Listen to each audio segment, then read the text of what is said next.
80 शब्द प्रति minute dictation start करते हैं 5 सेकंड बाद।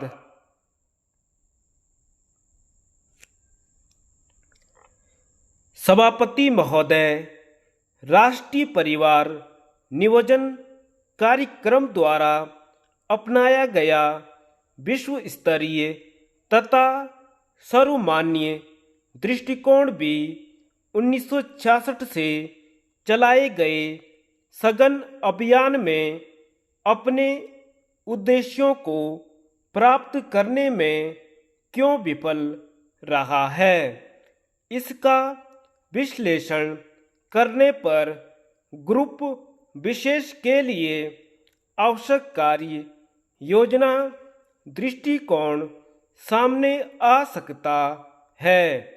उस समय इस दृष्टिकोण के पीछे प्रमुख बात यह थी कि लोग मूलतः परिवार नियोजन अपनाने के विरुद्ध नहीं थे।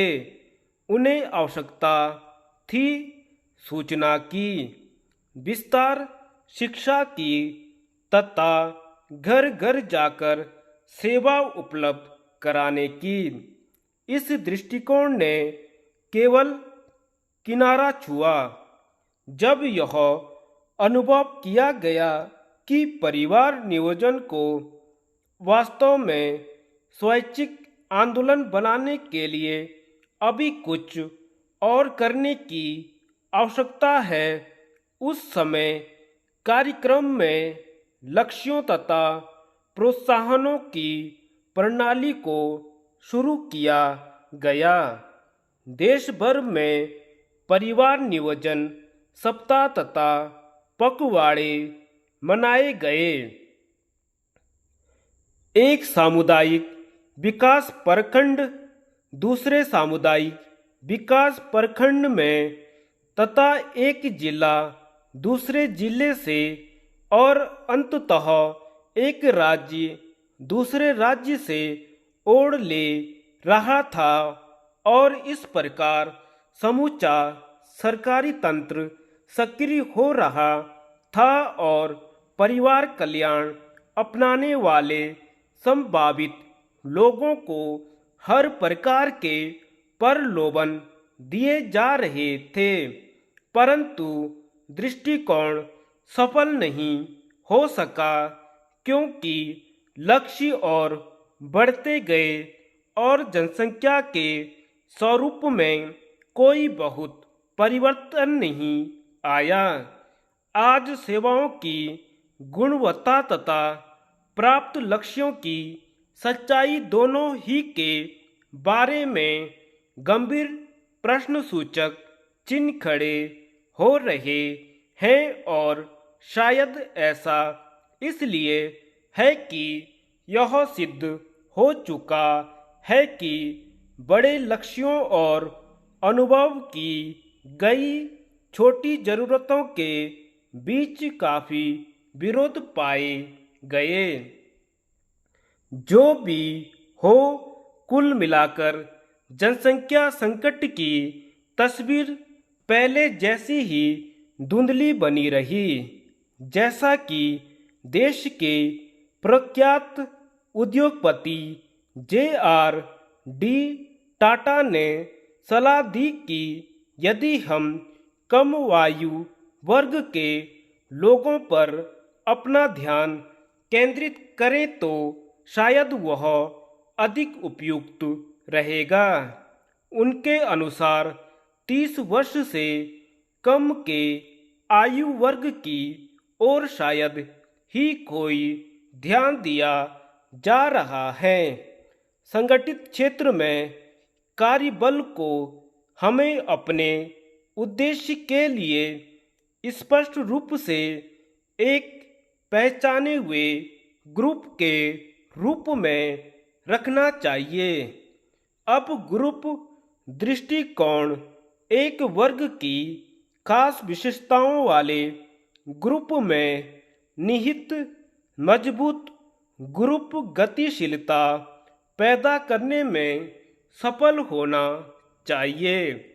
इस संबंध में बड़े उद्योगों द्वारा प्राप्त परिणाम काफी उत्साहवर्धक रहे हैं।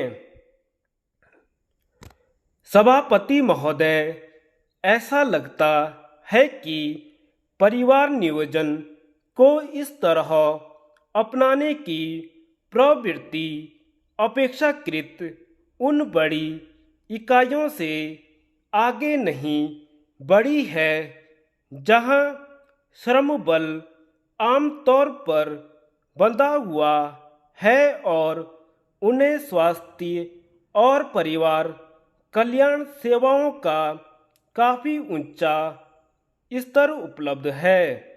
यदि कुछ स्थितियों में श्रमिकों की ग्रुप गतिशीलता के संचालन से वास्तव में ऐसी सफलता प्राप्त हो सकती है, तो हर जगह इस तरह की सफलता प्राप्त कर लेना संभव होगा। संगठित क्षेत्र में अपनी परियोजना शुरू करते समय परिवार नियोजन फाउंडेशन के मन में यही संभावना रही होगी। श्रमिक वर्ग में परिवार नियोजन के तरीके अपनाने में असमानता के प्रमुख कारणों को जानने के लिए हमें सबसे पहले इस तथ्य को समझना होगा कि हमारा श्रमिक वर्ग विविधताओं से भरा हुआ ग्रुप है और इसमें उस वर्ग की सारी विशेषताएं समाहित है। यह ग्रुप लगभग उतनी ही विविधताओं से भरा हुआ है जितना कि भारतीय समाज।